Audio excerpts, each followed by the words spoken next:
Hello. Somebody moved your trampoline into that yard. That's not my trampoline. Yeah, well, I can see where it's been moved from That's the property. trampoline for the people who used to live here before. My children do not have a trampoline there. Okay, well, we're going to put it back because we have pictures and we're under contract and we have pictures of where that was not in the yard when the house was scoped. And I'm going to put it back. It's not my trampoline. Why was it in your yard? Ma'am, the lady who used to live in Okay, I'll call them. No, don't ask. You can call whoever the fuck you want to call. Don't come over here with no bullshit and I'm trying to explain to you what's going on. You want to overtalk me like I don't know what the fuck I'm talking about. Well, the trampoline. You came over here with the wrong attitude. So let's try it again. Who has an attitude? Your voice. You being condescending. I'm telling you what I know. You don't live here. I don't give a fuck about a contract. I've lived here. Okay, so you let this lady put it in your yard. Ma'am, get off my porch. That's fine. Get off my porch. Get the fuck on. Girl. And call whoever the fuck you want to call. I will. Good. Call them. I will. Call them. I'll be right here. Okay, we know. I'm Miss Jackson whenever you're ready. I'm Miss Harris. Good for you. Good for you, bitch. And we're going to put it back. I don't give a fuck and I'm going to put it back. Good. And we'll go back and forth on this motherfucker if that's what you want to do. You better find you somebody to motherfucking play with. Be better. Because you barking up the right motherfucking tree. Mad this morning. Bitch, mad for what? I'm trying to explain to you. You don't know what the fuck you're talking about. You cannot overtalk me on some shit I know what I'm talking about. First of all, you don't fucking live here. You don't live here, bitch. You happy with America today? I'm happy with myself, but of course I'm not happy with America today. America is afraid of itself. It is totally afraid of its own history. It has never dealt with it successfully.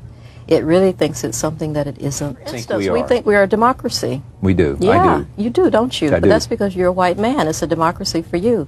It is not a democracy for black people. This is not a democracy that when you come up against a system that has crushed you for generations, the system that then puts you in prison, this is not a democracy. The lie of the country is that, you know, somehow this is a democracy after you have killed off the people who were here originally, you know, I mean, and enslaved the rest of us.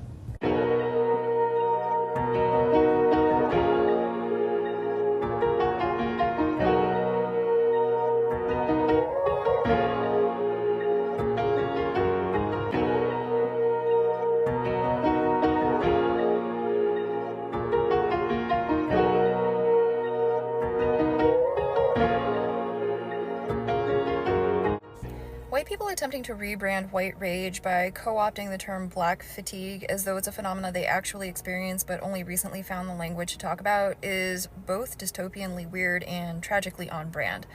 The copying, the whitewashing, the centering themselves by playing victim.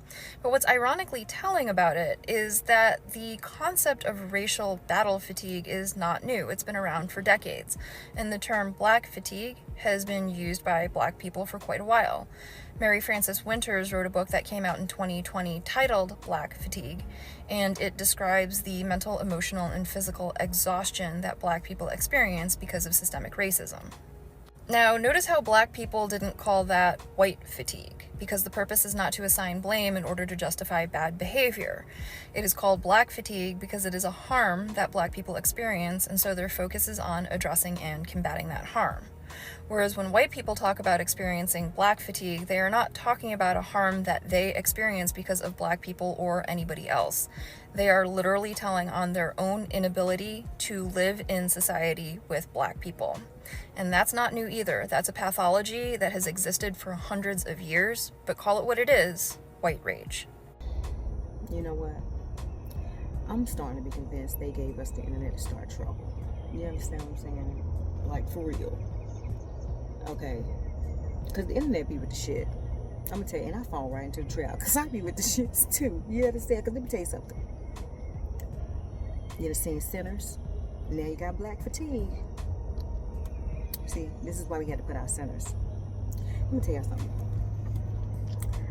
I done had white fatigue. Me and my ancestors. It's in my bloodstream. You know what I mean? It's in my... We have had white fatigue for generations. You understand? Like, do you even have any idea what white fatigue is? White fatigue is no accountability for anything you do ever in life. You understand what I'm saying? Like, white fatigue, okay, is pretending to be the victim when you know you're the perpetrator. hatred, okay? Like, white fatigue, okay, is cheating. Just cheating on all fronts, okay? White fatigue is stealing. You're like a klepto, okay? Anything you see, you want it, you take it. You understand what I'm saying?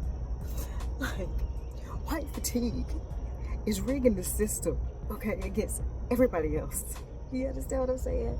Like, white fatigue, okay, it's walking in the neighborhood and feeling like you don't belong. Because somebody told your ass, get out of the neighborhood, you don't belong. You understand what I'm saying? Like, y'all better stop the cap. You understand? Like, everybody in the world really has white fatigue, okay? Even white people. You understand? Like, imagine trying to pass off your racism as frustration, and in doing so, colonizing the term black fatigue. Black fatigue is a term that refers to the physical and psychological exhaustion experienced by many black people due to repeated exposure to racism, discrimination, and systemic injustice over time. Right now, the entire world is suffering from white exhaustion. White people are only 7% of the world's population. And yet somehow you have always been, are now, and will always be the absolute most vile, violent creatures on the planet. The way you people consume welfare needs to be studied. I, for one, am tired of working overtime to pay my taxes so that you can sit your ass on welfare in your trailers, in your trailer parks, smoking meth. I'm exhausted from waking up every day and seeing that somewhere all over the world, white men have again felt entitled to the bodies of children. But you're never ready to have those conversations. Nobody's children is safe around you. I'm tired of opening up social media and seeing that someone has posted a video of some white woman somewhere committing bestiality. Other countries that are not predominantly white hate to see you coming. Destroy and disrespect every culture, everything good that you come across and always have. White exhaustion is real. And if you're so unhappy here, if you don't like the way things are, feel free to go back to Europe. I hear there's caves available in the Caucasus Mountains. Feel free to bon voyage. Please feel free to pack you, your future school shooters and future child predators up and go and move to Europe. If you don't like it here, then leave expeditiously.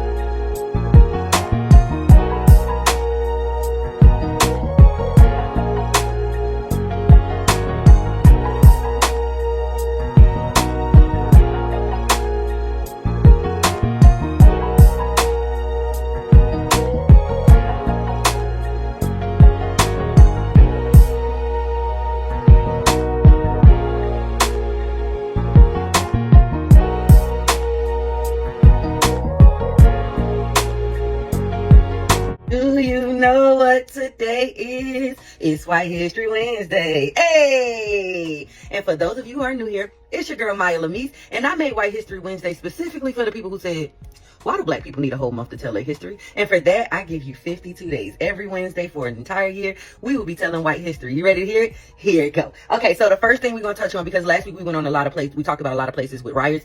And one place that I want specifically to talk about where I'm from is the Newark riots. Corruption in local government combined with racial injustices led to a 4-day-long riot, which resulted in 26 lives being lost. 26 of them. Okay, the Levi's logo. That's something I really wanted to get into, because as I'm debunking all this stuff and realizing what a lot of these companies' logos stand for, is wow. Did y'all know that the Levi's logo, the original logo that had the horse pointed in 2 separate directions, that came from slavery?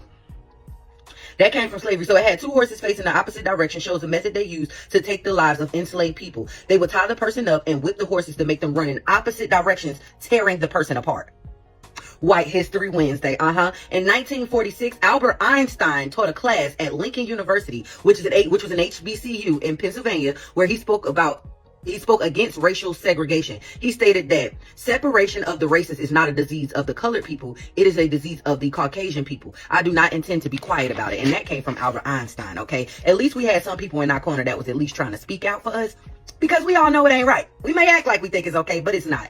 Trump signed an executive order on the Smithsonian Institution saying that they are shedding a bad light on America because they're showing improper ideology for doing exactly what I'm doing today. All they have is some Black history stuff that shows what really happened in America, but apparently he's just trying to erase history. But we're not going to let that happen, are we? No, we're not. Okay, so now I want to get into the meat and potatoes of why we are really here today, because a lot of the comments on my page, this is week 8 of White History Wednesday, a lot of the comments always want to go on statistics and how Black people commit the most crimes. So let's debunk those statistics. Y'all ready? Let's go on a field trip. Okay, y'all, so I found this off of the FBI's website, okay? And this is the total amount of crime committed in the United States in the past year. Okay, as you can see, it has the races up there. We have Caucasian, Black, Indian, Asian, all that good stuff. Now, smurder. The smurders, they're saying that Black people do commit more smurders. Okay, that's cool. Grapes, 11,000 versus 4,000. Robbery, 25 versus 29. The numbers are not quite as, as different. Aggravated assault. Caucasian people have 169,000 versus 91,000. Burglary, 81,000 versus 34,000. How is it? Where y'all getting y'all stats from? Because this don't look like Black people commit more crimes to me. And this is from the FBI website, since y'all like to bring up statistics. And mind you, even though these are the numbers, 60% of this gets overturned. So take over half off of these numbers, and it's still significantly less than these numbers. I'm confused. This is in response to the video about Black fatigue. I just want you to know that we did hear you and your complaint about fighting on cruise ships and ghetto behavior. Those have been logged.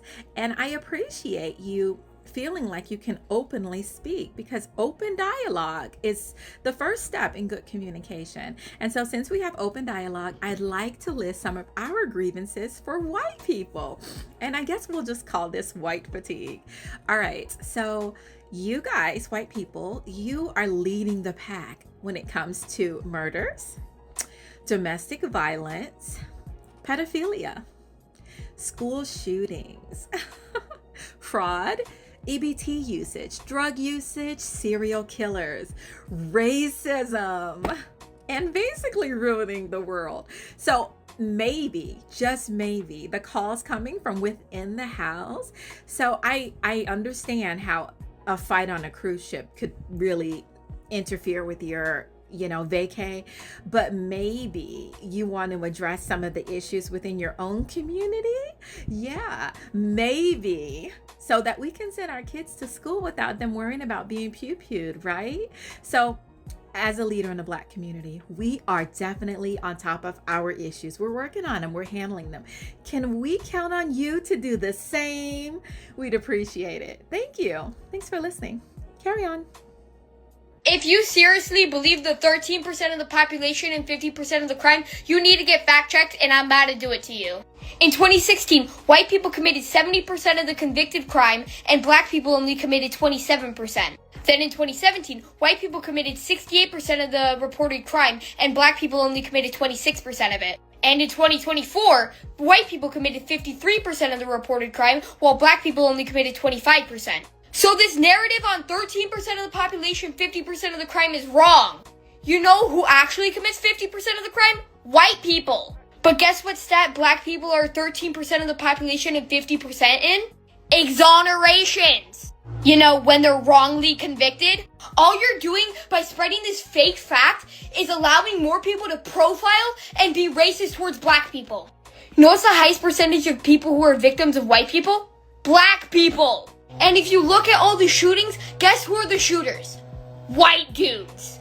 So let's all think long and hard on who actually commits 50% of the crime. You guys know I'm pretty good at staying calm. As a person born into nearly every class of privilege, it's easy for me to stay emotionally detached from most issues. But I found an issue that broke me. Almost speechless. Not because I don't know what to say, but because almost everything I need to say will get me shut down. That topic is all the rage on MAGA talk. They call it Black fatigue. Good news is I found a way to say what needs to be said without getting shut down. Because this is not a topic we get to sit out on privilege. Burn this image into your head, because this is our country's history.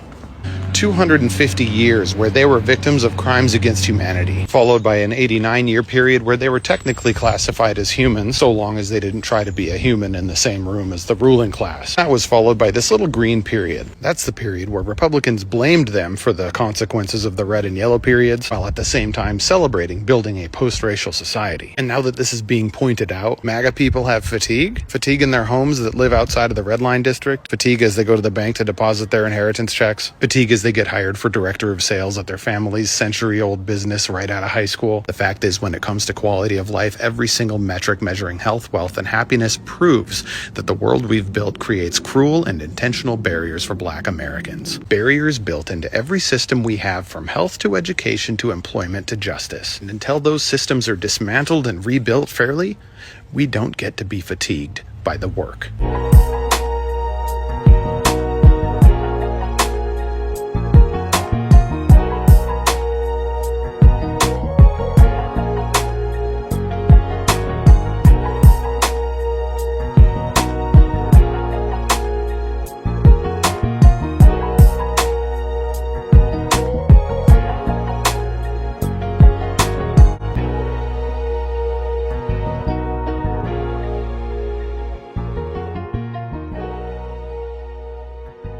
You ever notice how America's always in somebody's business? We can't go 5 minutes without sticking our nose in another country's affairs, dropping bombs, funding coups, or sending troops, all while people right here at home are struggling to survive.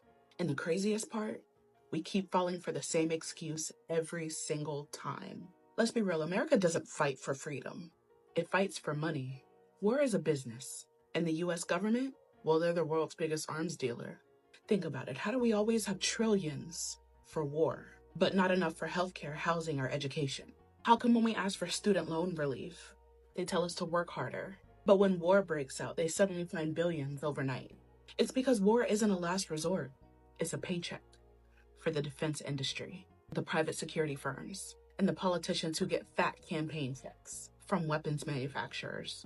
They don't care who dies, as long as the money keeps rolling in. You ever know how the US only spreads democracy in countries with oil, lithium, or strategic military importance? But when it comes to actual oppressive regimes, we look the other way. Let's not forget, the US has funded, trained, and armed some of the worst dictators in history. Saddam Hussein, we backed him in the 80s. The Taliban, they were literally trained by the CIA. America's government creates the enemies, and then it later pretends to fight them. Every time a conflict spirals out of control, America acts shocked, like it wasn't in the background pulling the strings the entire time. Remember Libya? We bombed that country to hell, helped overthrow Gaddafi, then dipped. And now they have open-air slave markets. But do you see the US stepping in to fix it? Nope. Or how about Afghanistan? 20 years, trillions spent, thousands dead. Just for the US to pull out and let the Taliban take back control in weeks. 20 years. For what? For the defense contractors to get rich off of blood money, while soldiers come home with PTSD and broken promises. That's what war means to America. Profits over people. And the worst part? We're playing world police while our own country is crumbling. Roads are falling apart. People are skipping meals just to afford rent. Schools don't even have enough books. But somehow we got billions to fund another war? People in Flint, Michigan still don't have clean water.